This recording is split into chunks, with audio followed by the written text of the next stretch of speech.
una vez más, estamos aquí desde nuestra casa, la sede norte, Casa Cid, dispuestos a transmitir una palabra de bendición, una palabra que nos edifique, nos enseñe, nos consuele, pero que sobre todo nos empodere en el nombre de Jesús.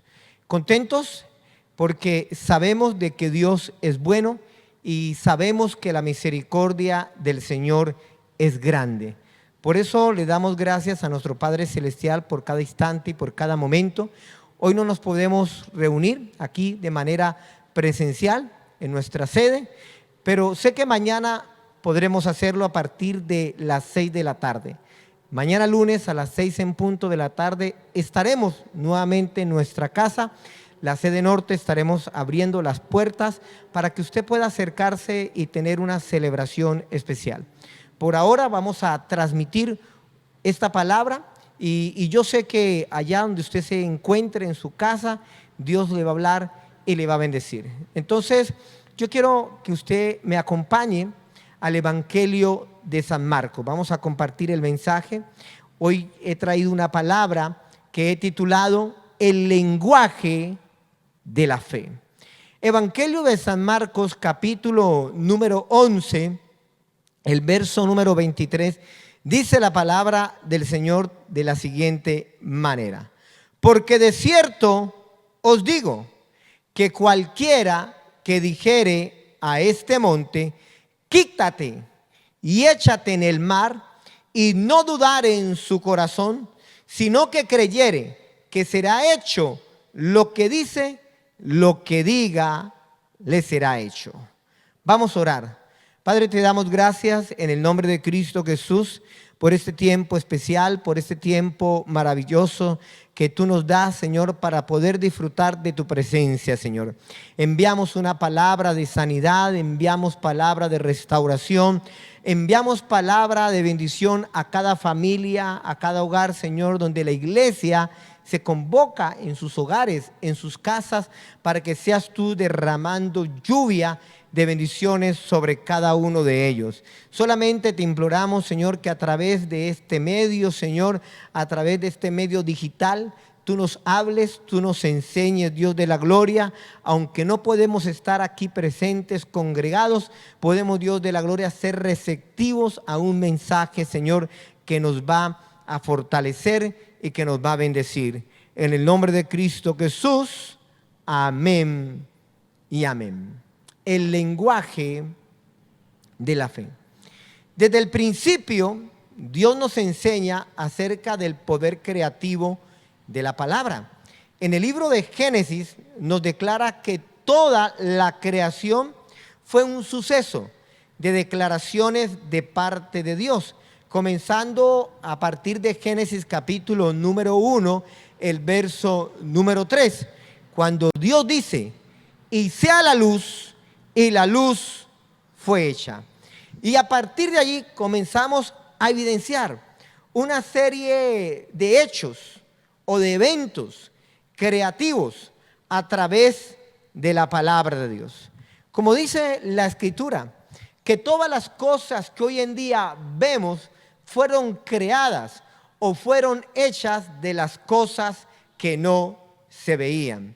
Por eso el apóstol Pablo escribe a la carta a los Romanos capítulo número 4, el verso número 17, como está escrito, refiriéndose obviamente al padre Abraham, pero luego añade diciendo: delante de Dios a quien creyó, el cual da vida a los muertos y llama las cosas que no son como si fuesen.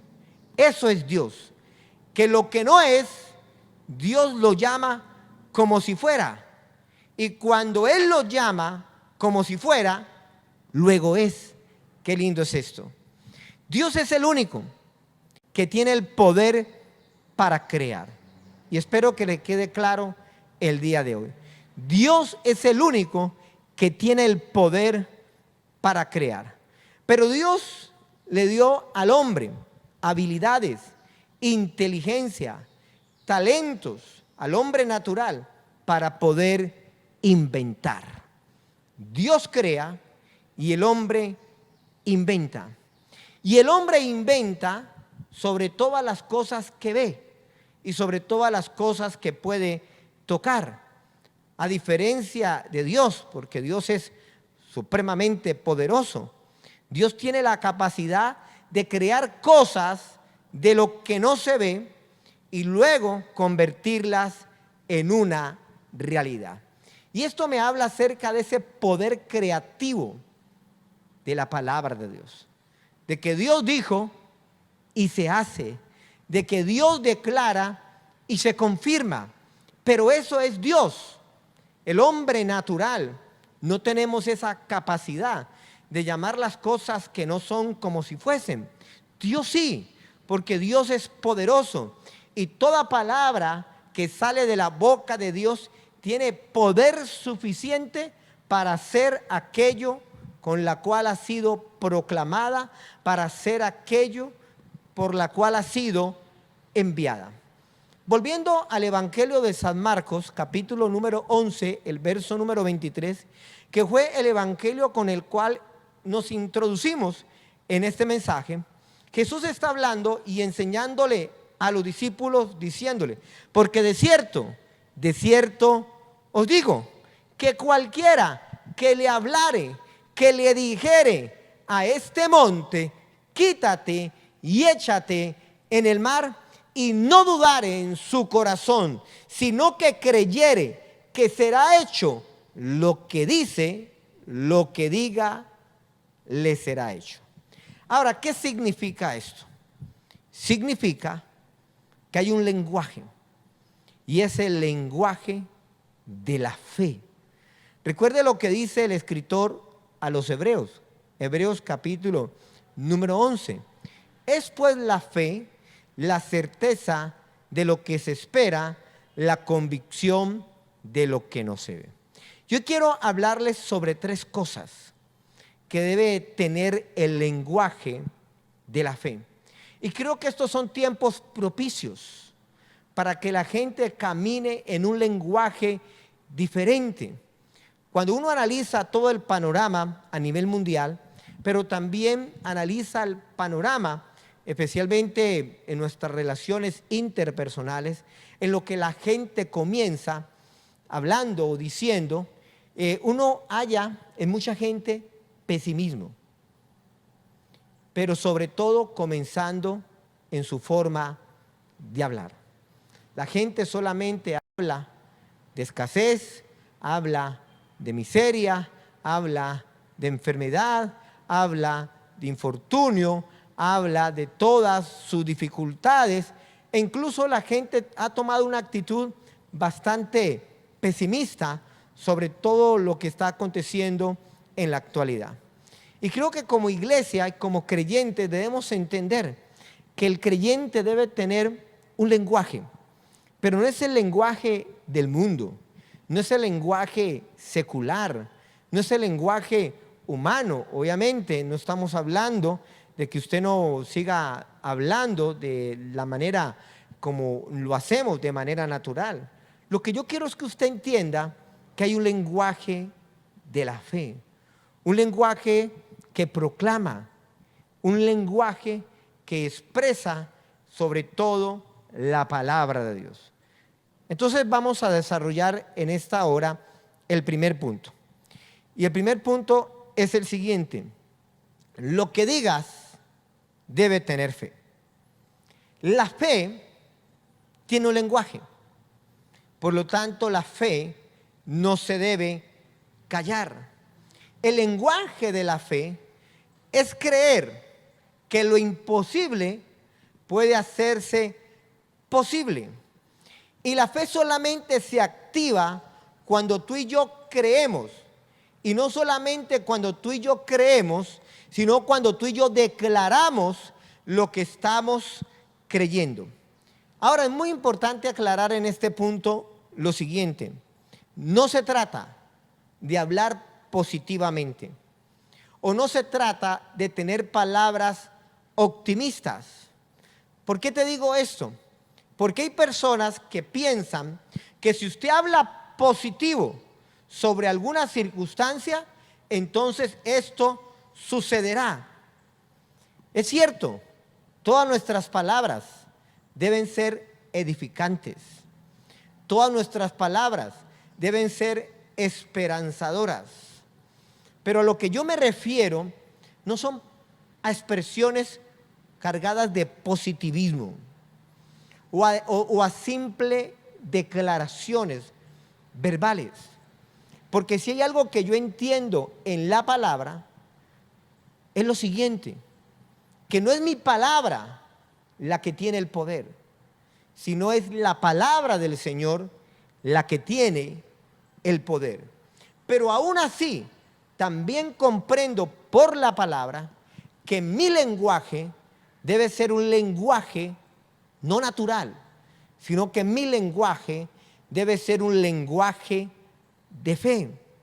En el Evangelio de Mateo, capítulo número 17, el verso número 20, dice de la siguiente manera. Jesús está enseñando y Jesús enseña así. Jesús les dijo: por vuestra poca fe, porque de cierto os digo que si tuvieres fe como un grano de mostaza, le dirías a este monte: pásate de aquí allá, y se pasará.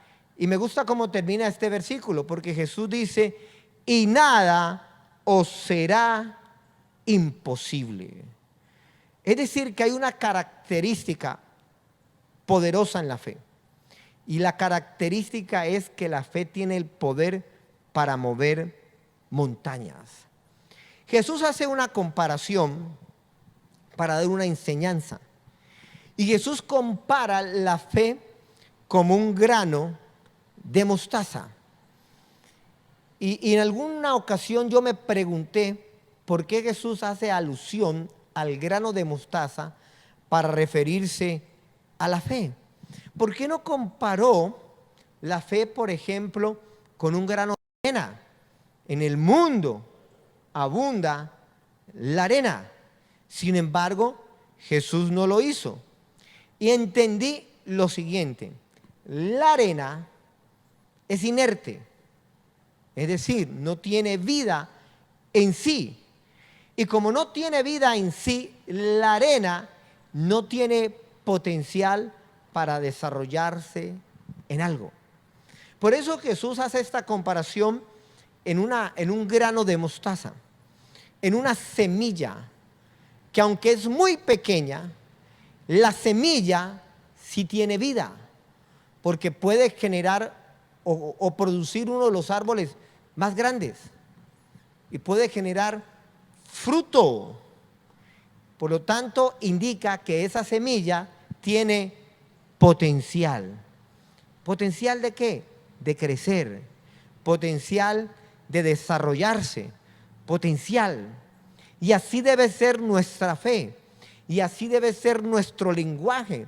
Nuestro lenguaje tiene potencia, tiene poder, pero basados en la fe, no basados en la razón, no basados en el optimismo, no basados en el positivismo, basados en la fe, en lo que yo creo en Dios. Por lo tanto, un día yo le decía a la iglesia: tu fe es el comienzo de grandes cosas. Pero tienes que aprender a confesar lo que estás creyendo. Porque el mismo Jesús dice en su palabra: y todo lo que digas te será hecho. Vuelvo y te repito, no se trata de vociferar palabras a la loca. Si lo que va a decir usted no lo ha creído, no lo va a recibir. Recuerdo en el Evangelio de San Marcos, cuando se registra el milagro de la mujer que padecía flujo de sangre, hay una expresión que yo siempre traigo a colación cuando hago referencia al hablar con fe. Porque dice la palabra que cuando esta mujer se dio cuenta de Jesús, dice literalmente, porque ella decía: si tan solo tocare el borde de su manto, seré salva. Pero ella primero lo creyó. Ella primero lo interiorizó. Ella lo entendió por la fe.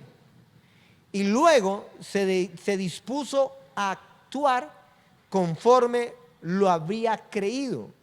Pero antes de actuar, lo declaró. Ella decía: si tan solo llego a tocar el borde del manto de Jesús, esa será mi solución. Por eso, a partir de hoy, amada iglesia, todo lo que tú digas debe tener fe, no malicia. Porque hay gente que se automaldice. Hay gente que con sus excesivas preocupaciones termina hablando cosas que no corresponden a un creyente. Para que lo que usted diga le sea hecho, ese lenguaje debe tener fe. Usted debe hablar el lenguaje que para el hombre natural es imposible, mas para Dios es posible en el nombre de Jesús. Entonces, el primer punto, lo que digas debe tener fe. Segundo, no solamente lo que usted diga debe tener fe, sino que lo que usted diga debe ser valiente. Escuche muy bien, valiente. Una de las emociones antagónicas de la valentía es el temor. Y el temor es una emoción que es altamente paralizante. Incluso nos hace sentir en muchas ocasiones inferiores o diferentes a los retos que podemos estar enfrentando en la vida. Sentimos miedo y en muchas ocasiones el miedo que percibimos es irreal, porque quizás todo el tiempo lo estamos mencionando, quizás porque todo el tiempo nos los están lastimosamente comunicando y nos están influenciando y levantando en el temor. Yo no sé si a usted le ha pasado que después de usted enfocarse a escuchar malas noticias, usted empieza a preocuparse y empieza los medios de comunicación a infundirle temor. Con esto no quiero decirle que usted no pueda sentarse y actualizarse especialmente en lo que está aconteciendo, saber lo que está pasando en nuestro entorno. El problema es que muchas personas no solamente lo escuchan una vez, sino que lo vuelven a poner y lo siguen buscando y siguen alimentando sus miedos, sus temores. Y al final esto genera ansiedad, angustia y preocupación. Les voy a compartir una historia en este segundo punto. Cuando Moisés, yo no sé si usted lo recuerda, lo ha leído, envió a 12 espías a reconocer la tierra prometida, 10 de ellos vinieron con un reporte y otros 2, Caleb y Josué, vinieron con otro reporte. ¿En qué consiste ambos reportes? Los 12 vieron lo mismo. Vieron que habían gigantes. Vieron que la tierra era buena. Vieron que allí fluía leche y miel. Vieron que el pueblo adversario era numeroso. Y obviamente vieron que también habían dificultades. Sin embargo, su forma de hablar fue diferente. El lenguaje fue diferente. Porque no solamente en Josué y Caleb hubo un lenguaje de fe, sino que hubo un lenguaje valiente. No se dejaron amedrentar por las circunstancias externas de lo que percibieron sus ojos. Por eso entonces Caleb le trae el reporte a Moisés y le dice: Moisés, sencillo, subamos luego y tomemos posesión de ella, porque más podremos nosotros que ellos. Eso es un lenguaje valiente. Más podemos nosotros que ellos, la fe, amada iglesia, Caleb estaba convencido que el pueblo de Israel tenía el poder suficiente para conquistar la tierra prometida. Y por eso, cuando trajo el reporte, a sabiendas que no sería fácil, a sabiendas que allí había un pueblo de gigantes, él dice: podemos subir, podemos tomar posesión de aquella tierra, porque nosotros podremos. Amada iglesia, cuando un creyente camina en la fe, como dice el apóstol Pablo, que ya no andamos por vista, sino que andamos por fe, sus declaraciones son valientes. Sus declaraciones no son ambiguas. Sus declaraciones no están llenas de poder. En cambio, el lenguaje de los otros 10 espías fue diferente. Ambos vieron lo mismo. Pero el lenguaje de los otros 10 espías fue así: bueno, Moisés, te comento lo siguiente. Éramos nosotros, a nuestro parecer, como a langostas. Es más, nos veíamos muy pequeños.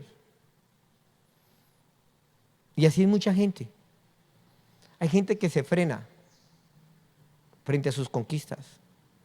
Hay gente que se paraliza ante los retos. Hay gente que lastimosamente se da por vencida sin ni siquiera salir a luchar ni a enfrentar. Es cierto, la conquista no sería fácil, pero eso no implicaba que la conquista no fuera posible. Te quiero enseñar este principio. Para vencer en tierra de gigantes, necesitamos palabras de gigantes. La palabra que esbozaba Caleb y Josué eran palabras de gigantes. La conquista era grande, pero su vocabulario era diferente. Y no porque no percibieran el miedo como una realidad o como una posibilidad. Alguien decía en alguna ocasión: sentir miedo es algo que todos padecemos, pero todos debemos enfrentar el miedo. Y que la valentía nunca implicará ausencia de temores. Pero aún con temores, yo puedo ser valiente y puedo ser violento, hablando en terminología de la fe. Hay un término griego que define muy bien lo que significa violento, y es el término griego biastés, que representa algo vigoroso, que representa algo valiente. Si usted quiere que lo que diga sea hecho, pues lo que usted está diciendo debe ser valiente. La valentía es una cualidad mental, emocional y espiritual. Escuche muy bien. La valentía es una cualidad mental, emocional y espiritual. La verdadera valentía es integral, es desafiante, porque la valentía nos permite confrontar los peligros, los propios miedos, los grandes desafíos que se presentan en la vida. Mire, en Números, capítulo número 14, el verso número 9, dice la palabra lo siguiente. Mire estas expresiones: por tanto, no seáis rebeldes contra el Señor, ni temáis al pueblo de esta tierra, porque nosotros los comeremos como a pan. Su amparo se ha apartado de ellos, y con nosotros está el Señor, no les temáis. Mire qué buenas expresiones. Si hay algo que un creyente debe saber, es que Dios está de nuestro lado. es que Dios está de nuestro amparo, nos fortalece. Por eso estos dos espías, Josué y Caleb, le dijeron a Moisés: mira, Moisés, no te preocupes, nosotros los comeremos a ellos como a pan. En términos generales les estaban diciendo: esto es pan comido. Yo creo que ahí salió ese refrán: esto es pan comido, un refrán popular que hace o que denota que es una tarea fácil, sencilla. La tarea no era fácil. ¿Qué es lo que hizo que la tarea ellos la vieran fácil? La fe que ellos tenían en su corazón y la expresión de valentía. Ellos mismos se desafiaron. Mientras el reporte del resto de espías fue altamente negativo. Y lastimosamente, estos 10 espías fueran la mayoría, el 80%. Y suele pasar que incluso al interior de la iglesia cristiana son más las personas que dudan que las que creen. Y aquí podríamos aplicar lo que se conoce en el argot de liderazgo, la ley del Pareto, el 20-80. Este 20%, estos dos, amada iglesia, tenían el potencial, tenían la fe suficiente y tenían las declaraciones valientes para poder conquistar. Tercero, lo que digas debe ser determinante. Lo que digas debe ser determinante. En el Evangelio de San Marcos, capítulo 5, versos 28 y 29, voy a volver a traer a colación lo que expresó la mujer que padecía el flujo de sangre. Esta mujer dijo: si tan solo tocare su manto, seré salva. Y el verso 29 dice la palabra: y enseguida la fuente de su sangre se secó, y sintió que su cuerpo estaba sana de aquel azote. Analicemos estos dos versículos. Esta mujer no alcanzó a dirigirle palabra al maestro, como sí lo hizo la mujer sirofenicia, cuando le clamó diciendo: Señor, hijo de David, ten misericordia de mí, mi hija está gravemente atormentada por un demonio. Entonces le estaba exponiendo su necesidad, su requerimiento. Y si estaba obviamente altamente atormentada por un demonio, ella estaba buscando una respuesta y una sanidad, un milagro en Jesús. Esta mujer no alcanzó a dirigirle palabra alguna al maestro, ninguna palabra. Solamente se acercó. Y dice la palabra que cuando logró tocar el borde del manto de Jesús, la fuente de su sangre se secó. Producto primero de una declaración. Pero esta declaración no simplemente fue una expresión verbal, sino que se determinó. ¿Qué es determinar? Yo sé que la gente relaciona mucho la determinación con la decisión. Y aunque son dos palabras sinónimas y tienen una relación estrecha, pero la determinación es superior a una decisión. ¿Por qué? Porque determinar es la decisión y la resolución firme sobre un asunto en particular, estableciendo límites claros, concretos, con osadía y con valor. Ahora, la determinación va acompañada de la sabiduría. No me confunda determinación con terquedad, porque si hay algo que acompaña la terquedad es la insensatez. La determinación la acompaña la sabiduría. Una persona terca es una persona insensata. Esta mujer sería una mujer determinante en lo que estaba expresando y en lo que iba a hacer. Es decir, lo que ella determinó, lo hizo. A veces la gente habla cosas, pero no las hace. Y así es muy difícil ver los resultados.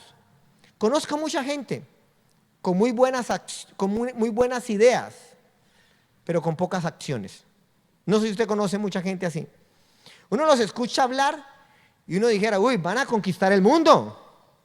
Las ideas que tienen son brillantes. Y uno se queda aterrado con todo lo que dice, con todo lo que expone, a tal punto que incluso uno termina creyéndole lo que están expresando. Pero cuando van al campo de la acción, ahí se quedan cortos. Esta mujer tenía la fe suficiente y la declaró. Ella sabía lo que quería recibir. Ella quería ser sana de aquel azote, pero luego se determinó. Y determinarse implicaba desafiarse a sí misma, abrirse paso en medio de la multitud, sobrepasar cualquier obstáculo y llegar a lo cometido, a lo que había propuesto. ¿Qué había propuesto? ¿Cuál era su meta? Tocar el borde del manto del Maestro. Amada iglesia, es allí donde la gente ve los resultados. No es con palabras positivas, no es con palabras de optimismo, o no es simplemente declarando y declarando y declarando y diciendo. Esta mujer tenía fe. Una mujer determinó y luego lo llevó al campo de la acción. Mire, iglesia, alguien dijo de manera muy sabia lo siguiente, abro comillas. Alguien dijo así: creo que la determinación humana a lo largo de la historia ha demostrado ser más poderosa que las armas. Interesante exposición. Creo que la determinación humana a lo largo de la historia ha comprobado ser más poderosa que las armas. Si hay algo poderoso, es la determinación. Por eso en el libro del Santo Job dice textualmente lo siguiente: determinarás asimismo una cosa y ésta te será firme, y sobre ti resplandecerá la luz. Este es el lenguaje de la fe. Ese es el lenguaje que cree que va a recibir lo que ha creído, pero que también lo declara. Es importante entender bajo este tema que no estoy hablando de simples declaraciones. Estoy hablando de fe. Porque las simples declaraciones no hacen absolutamente nada. Por ejemplo, hay gente que dice: pastor, yo declaré bendición sobre mi vida. Ya fui bendecida o bendecido. Mire, siempre he enseñado, permítame ser recurrente en esta enseñanza. La bendición no se obtiene porque usted la declare. La bendición se obtiene porque usted obedezca. Pero si hay cosas en su vida que usted quiere recibir, primero créalas. Créalas y hábleles. El mismo Jesús lo enseña. Si le dijeres a este monte, quítate, si usted tuviera fe, obviamente, porque sin fe no hay nada. Dice la palabra, Él lo haría. Pero aquí hay una condición: si no dudare en su corazón. Ahí está, yo diría, como se dice en el argot popular, el meollo del asunto. No todo se soluciona con declaraciones, si no estás creyendo lo que has declarado. Así de sencillo. En eso corresponde el lenguaje de la fe. Vamos a orar. Padre, te damos gracias en el nombre de Cristo Jesús de Nazaret por este tiempo especial, por este tiempo maravilloso, Dios de la gloria. Hoy creemos en el poder creativo de tu palabra, porque si hay algo que tiene poder es tu palabra, para llamar las cosas que no son como si fuesen. Señor, hoy creemos que a través de tu palabra todas las cosas fueron hechas. Tú dijiste, hablaste y se hizo lo que expresaste. Entendemos por la palabra que como creyentes tenemos que tener un lenguaje de fe, un lenguaje de poder, pero tenemos que creer inicialmente para poder recibir lo que estamos creyendo y lo que estamos diciendo. En el nombre de Cristo Jesús, amén y amén. Bueno, mis amados, creo que esa es la tarea para esta semana, empezar a hablar mejor, no con tanto temor. No, a veces la gente solamente está hablando, especialmente en estos tiempos de pandemia, de coronavirus, de cuarentenas, de confinamientos, bueno, de enfermedad, de muerte. Vamos a hablar de fe, de esperanza, de salvación, del Señor. Vamos a proclamar la palabra de Dios. Bueno, amada iglesia, así llegamos pues al final de este mensaje, el lenguaje de la fe. Sin antes recordarle nuevamente que mañana lunes, 6 en punto de la tarde, 5:30, las puertas de este lugar se abrirán para que usted llegue. Estaremos aquí hasta las 7:40 de la noche. Si usted de pronto no puede estar a las 6 en punto, por lo menos llegue a las 6:40, 6:30, pero llegue a esta casa para reunirse con nosotros. Lo otro que tengo que decirles también es que pues la obra del Señor continúa y seguimos predicando y compartiendo la palabra de Dios. Invito a todos los fieles, a todas las personas que son generosas, a todas las personas que el Señor ha tocado su corazón, a serle fiel a Dios a través de sus finanzas, a través de su economía. Por eso ahorita en pantalla usted puede hacerlo de manera electrónica y enviarnos el comprobante de su aporte voluntario, como la ofrenda, como el diezmo, que nos bendice la obra, y también eso nos ayuda incluso para poder ayudar a otras personas en la parte social que tanto lo necesitan. Entonces, amada iglesia, esperamos obviamente de que pronto terminen estas restricciones, que por obvias razones, pues obviamente se han tomado, y somos muy respetuosos, como siempre lo he dicho, de las decisiones gubernamentales, y debemos estar sujetos ante las autoridades. Y bueno, yo sé que, como siempre hemos venido expresando, creemos de que esto también pasará. Bueno, mis amados, no siendo más, nos despedimos en esta hora, sin antes decirles que el Señor les ama, que les extrañamos, y expresarles que el Señor les continúe bendiciendo. Un abrazo y un saludo para todos, y en especial para todos los niños. En su día también los bendecimos en esta hora y enviamos esa palabra de bendición para cada uno de ellos. En el nombre de Cristo Jesús, amén y amén.